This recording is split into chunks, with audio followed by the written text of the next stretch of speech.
باب 22۔ اے بھائیوں اور بزرگوں، میرا عذر سنو جو اب تم سے بیان کرتا ہوں۔ جب انہوں نے سنا کہ ہم سے عبرانی زبان میں بولتا ہے تو اور بھی چپ چاپ ہو گئے۔ پس اس نے کہا، میں یہودی ہوں اور کلکیا کے شہر ترتس میں پیدا ہوا، مگر میری تربیت اس شہر میں گملیل کے قدموں میں ہوئی، اور میں نے باپ دادا کی شریعت کی خاص پابندی کی، تعلیم پائی اور خدا کی راہ میں ایسا سرگرم تھا جیسے تم سب آج کے دن ہو۔ چنانچہ میں نے مردوں اور عورتوں کو باندھ باندھ کر اور قید خانہ میں ڈال ڈال کر مسیحی طریق والوں کو یہاں تک ستایا کہ مروا بھی ڈالا۔ چنانچہ سردار کاہن اور سب بزرگ میرے گواہ ہیں کہ ان سے میں بھائیوں کے نام خط لے کر دمشق کو روانہ ہوا، تاکہ جتنے وہاں ہوں انہیں بھی باندھ کر یروشلم میں سزا دلانے کو لاؤں۔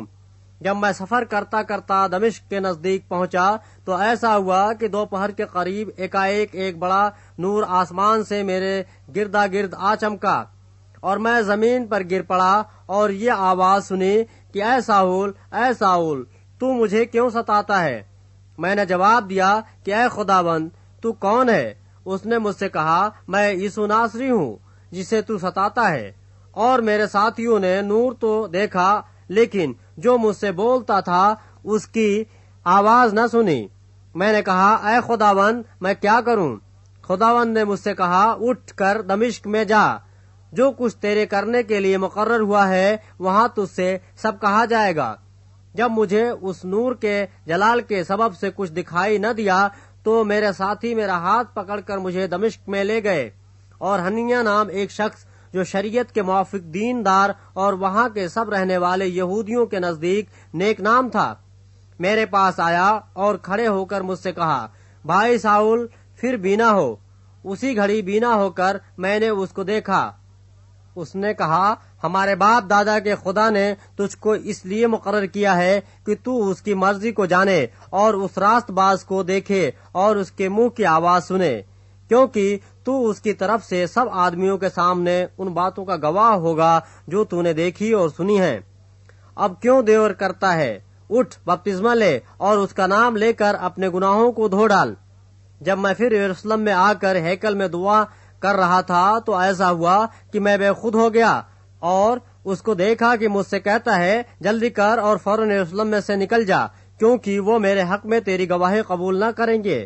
میں نے کہا، اے خداوند وہ خود جانتے ہیں کہ جو تجھ پر ایمان لائے میں ان کو قید کراتا اور جا بجائے عبادت خانوں میں پٹواتا تھا، اور جب تیرے شہید استفنس کا خون بہایا جاتا تھا تو میں بھی وہاں کھڑا تھا اور اس کے قتل پر راضی تھا اور اس کے قاتلوں کے کپڑوں کی حفاظت کرتا تھا۔ اس نے مجھ سے کہا، جا، میں تجھے غیر قوموں کے پاس دور دور بھیجوں گا۔ وہ اس بات تک تو اس کی سنتے رہے، پھر بلند آواز سے چلائے کہ ایسے شخص کو زمین پر سے فنا کر دے، اس کا زندہ رہنا مناسب نہیں۔ جب وہ چلاتے اور اپنے کپڑے پھینکتے اور خاک اڑاتے تھے تو پلٹن کے سردار نے حکم دے کر کہا کہ اسے قلعہ میں لے جاؤ اور کوڑے مار کر اس کا اظہار لو، تاکہ مجھے معلوم ہو کہ وہ کس سبب سے اس کی مخالفت میں یوں چلاتے ہیں۔ جب انہوں نے اسے تسموں سے باندھ لیا تو پولس نے اس صوبیدار سے جو پاس کھڑا تھا کہا، کیا تمہیں روا ہے کہ ایک رومی آدمی کے کوڑے مروا اور وہ بھی قصور ثابت کیے بغیر؟ صوبیدار یہ سن کر پلٹن کے سردار کے پاس گیا اور اسے خبر دے کر کہا، تو کیا کرتا ہے؟ یہ تو رومی آدمی ہے۔ پلٹن کے سردار نے اس کے پاس آ کر کہا، مجھے بتا تو، کیا تو رومی ہے؟ اس نے کہا، ہاں۔ پلٹن کے سردار نے جواب دیا کہ میں نے بڑی رقم دے کر رومی ہونے کا رتبہ حاصل کیا۔ پولس نے کہا، میں تو پیدائشی ہوں۔ پس جو اس کا اظہار لینے کو تھے فوراً اس سے الگ ہو گئے، اور پلٹن کا سردار بھی یہ معلوم کر کے ڈر گیا کہ جس کو میں نے باندھا ہے وہ رومی ہے۔ صبح کو یہ حقیقت معلوم کرنے کے ارادے سے کہ یہودی اس پر کیا الزام لگاتے ہیں، اس نے اس کو کھول دیا اور سردار کاہن اور سب صدر عدالت والوں کو جمع ہونے کا حکم دیا اور پولس کو نیچے لے جا کر ان کے سامنے کھڑا کر دیا۔